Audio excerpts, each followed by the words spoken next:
বলে ধ্বংস করতে হবে আমায়, কিন্তু বিনা রক্তপাতে তোমরা আমাকে হত্যা করতে পারবে না। যেখানে যেখানে আমার রক্তবিন্দু পড়বে এখানেই আমার আর একটা শরীর সৃষ্টি হবে। রক্তবীজ আমি। মহাদেবের বরদানের ফলে আমার রক্তের প্রতিটি বিন্দু আমার জন্মের বীজ, আর এই বীজ থেকে সৃষ্ট প্রত্যেকটি ফলই প্রাণঘাতী, বুঝলে মূর্খ দেবীগণ?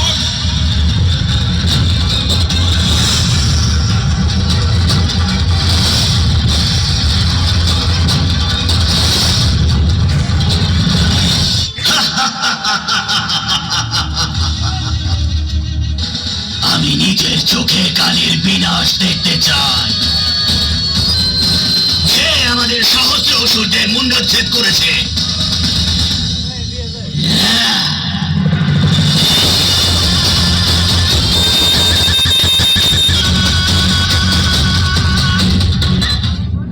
এইবার বলো মহাকালী, কিভাবে তুমি লড়াই করবে রক্তবীজ নামের এই মহাদানবের সাথে? আজ তোমাদের প্রত্যেকের রক্ত এই যুদ্ধক্ষেত্রে বইবে।